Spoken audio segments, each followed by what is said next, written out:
Hello दोस्तों, तो आज हम ट्रिक देखने वाले हैं हाइब्रिडाइजेशन से रिलेटेड। हाइब्रिडाइजेशन हम ऑर्गेनिक कंपाउंड में कैसे फाइंड आउट करेंगे ये भी ट्रिक से देखेंगे, और इनऑर्गेनिक जैसे ऐसे आपके पास मॉलिक्यूल है तो इनमें कैसे हाइब्रिडाइजेशन फाइंड आउट करोगे वो भी देखेंगे। तो आप नीट आईआईटी के एडवांस के सारे क्वेश्चन कर लोगे, हम ऐसी ट्रिक बताएंगे। ठीक है, देखिए सबसे पहले ट्रिक ही बताते हैं। देखिए अगर कहीं भी सिंगल बॉन्ड दिख गया तो वहाँ पे आप डायरेक्ट कर सकते हो कि sp3 हाइब्रिडाइज्ड है, ऑर्गेनिक कंपाउंड के लिए है। डबल बॉन्ड दिख गया तो sp2। कार्बन हाइड्रोजन है, अगर कार्बन हाइड्रोजन है तो आप ये ट्रिक अप्लाई कर लो। देखो कार्बन हाइड्रोजन ही है कंपाउंड में, तो आप डायरेक्ट यहाँ पे अगर हाइब्रिडाइजेशन पूछो इस कार्बन पे तो आप क्या कर दो sp3, क्योंकि सारे ये कार्बन के सराउंडिंग में सिंगल बॉन्ड है चारों तरफ। देखो तो sp3। अगर यहाँ पूछो इस कार्बन का हाइब्रिडाइजेशन तो डबल बॉन्ड देखो है ना, तो sp2। ठीक है ना, अब ये मत देखना इधर सिंगल बॉन्ड है, डबल डबल एक भी डबल बॉन्ड दिख गया टच में है तो sp2। इस पे क्या हाइब्रिडाइजेशन होगा sp2। ठीक है, और इस पे कार्बन पे पूछा हाइब्रिडाइजेशन तो sp3, क्योंकि सिंगल बॉन्ड है तो sp3। अब इस कार्बन पे पूछा हाइब्रिडाइजेशन तो इस पे ट्रिपल बॉन्ड है तो ट्रिपल बॉन्ड मतलब sp। ठीक है, डायरेक्ट ट्रिक अप्लाई करो। कार्बन हाइड्रोजन है तो आंख बंद करके करो। अब देखो एक जगह आप फंस सकते हो, वो भी केस ले ही लेता हूँ। जैसे मान लो यहाँ पे है ऐसे ऐसे, ठीक है, CH3 और यहाँ डबल बॉन्ड, फिर डबल बॉन्ड दे दिया और ये हटा देते हैं, फिर डबल बॉन्ड दे दिया और यहाँ से हाइड्रोजन हाइड्रोजन। अब आपसे पूछें कि ये डबल बॉन्ड यहाँ पे हाइब्रिडाइजेशन बताओ तो आप कहोगे सर डबल बॉन्ड है तो sp2, तो डियर हो जाएगा गलत। अगर ऐसे लगातार डबल बॉन्ड आता है तो वहाँ पे हो जाता है sp। क्या हो जाता है sp, बस यही एक एक्सेप्शन की तरह याद रख लो। और यहाँ पे पूछे तो बस यहाँ पे कह दो sp2, यहाँ पे पूछे तो यहाँ पे भी कह दो sp2। मिडिल वाला कार्बन जो होता है ना वो sp हो जाता है अगर लगातार डबल डबल बॉन्ड आता है तो। ठीक है, अब ट्रिक क्या है, कौन फार्मूला क्या है, फार्मूला से भी आपको बता देते हैं। फार्मूला होता है अगर सिग्मा बॉन्ड और लोन पेयर 4 आ जाते हैं तो sp3, 3 आ जाते हैं तो sp2 और 2 आ जाते हैं तो sp। ये होता है फार्मूला ऑर्गेनिक के लिए। तो जैसे देखो हमारे पास एक यहाँ पे ले लेते हैं एग्जांपल। जैसे मान लो मेरे पास है ऐसे है, ठीक है, ऐसे, ठीक है, और डबल बॉन्ड और यहाँ पे CH। तो मैं पूछूं इस कार्बन पे हाइब्रिडाइजेशन बताओ तो इस कार्बन पे देखो कितने सिग्मा बॉन्ड कितने हैं, 1 2 3 सिग्मा बॉन्ड है तो सिग्मा बॉन्ड 3 हो गए, प्लस लोन पेयर कितने हैं कार्बन पे 0, तो 3 बराबर क्या हो जाएगा sp2।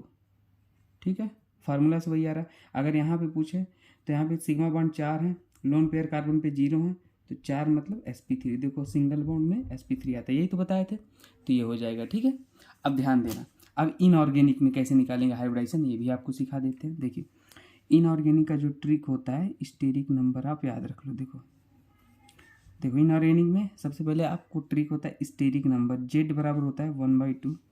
ठीक है, 1/2। Valence electron of central atom, valence electron of central metal atom, जो भी सेंट्रल होगा सेंट्रल एलिमेंट, ठीक है, वो होगा।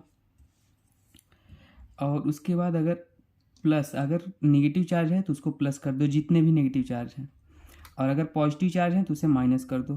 पॉजिटिव चार्ज, ये पॉजिटिव चार्ज माइनस करना है, और ऐड कर दो मोनोवैलेंट एटम है जैसे कि हाइड्रोजन या हाइलोजन, तो उनको ऐड कर दो।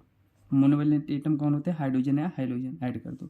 ऑक्सीजन को इग्नोर कर देना बस। जैसे एग्जांपल देखो XeF6 था, इसी का निकालना है तो क्या करोगे, Z बराबर क्या आ जाएगा हमारा, ध्यान देना, 1/2। वैलेंस सेंट्रल एटम ये होगा, जो कम नंबर में होते हैं वही सेंट्रल एटम होते हैं। तो जिनान है, जिनान का वैलेंस इलेक्ट्रॉन होता है 8 होता है, ये आप याद रख लेना। हाइलोजन के 7 होते हैं और जिनान फैमिली के 8 होते हैं ना, नाइट्रोजन फैमिली के 5 होते हैं वैलेंस इलेक्ट्रॉन। ये कॉमन चीज़ें आनी चाहिए। और देखो ना तो पॉजिटिव चार्ज है ना तो नेगेटिव चार्ज है, तो उनसे 0 0। मोनोवैलेंट एटम मतलब हाइलोजन 6 है तो 6, तो ये 8 6 14, और 14 को डिवाइड करोगे 2 से 7 आ जाएगा। 7 मतलब sp3d3, sp3d3। ठीक है, sp3d3 आ गया। अब XeOF4 का निकालोगे तो यहाँ भी निकाल लो ऐसे, 1/2। वैलेंस यही होगा, जिनान 8, ऑक्सीजन को इग्नोर कर देते हैं 4, तो आ जाएगा 6, तो क्या आ जाएगा sp3d2 आ जाएगा। ऑक्टाइडल है ना, ये आ जाएगा। तो कोई भी आपसे पूछ सकता है, एक चार्ज वाला भी ले लेते हैं। मान लो 4 प्लस ले लेते हैं, ठीक है। तो 1/2 बस ये जो कम नंबर में वो सेंट्रल होगा। नाइट्रोजन का वैलेंसी 5 वैलेंस इलेक्ट्रॉन, और हाइड्रोजन का पहले प्लस चार्ज है, एक प्लस चार्ज है तो माइनस कर दो, -1। और क्या हो जाएगा, एक चार्ज है तो यहाँ पे -1 कर दो, प्लस में है तो माइनस करना। 4 मोनोवैलेंट एटम है 4 कर दो, तो 1/2, 5 में से 1 4, तो ये आ जाएगा 8/2 बराबर 4। 4 मतलब sp3 आ जाएगा, 4 मतलब sp3। तो आप किसी भी चीज़ का निकाल सकते हो, ठीक है। अब ध्यान देना, मैंने IITian थिंकिंग चैनल पे 15 से 20 वीडियो ट्रिक के डाले हैं, इनऑर्गेनिक ऑर्गेनिक सभी मिला के। आपकी अगर आप नीट या जेईई एडवांस जेईई मेंस की प्रिपरेशन कर रहे हो तो आप उस प्लेलिस्ट को देख लेना, आपके सारे क्वेश्चन सॉल्व हो जाएंगे। बहुत सारे चैप्टर मैंने बहुत इंपॉर्टेंट कवर किए हैं। ट्रिक, और जो ट्रिक वहाँ पे बताया सारे ट्रिक हर क्वेश्चन में एप्लीकेबल होंगे, ऐसा परफेक्ट ट्रिक है, ठीक है ना। तो आप देख लेना 99.9% केस में सारे क्वेश्चन लग जाएंगे IITian थिंकिंग चैनल पे। और GOC मैंने पूरा पढ़ाया है, क्वेश्चन प्रैक्टिस कराया है, तो वहाँ पे जाके आप देख लेना। ओके, थैंक यू दोस्तों।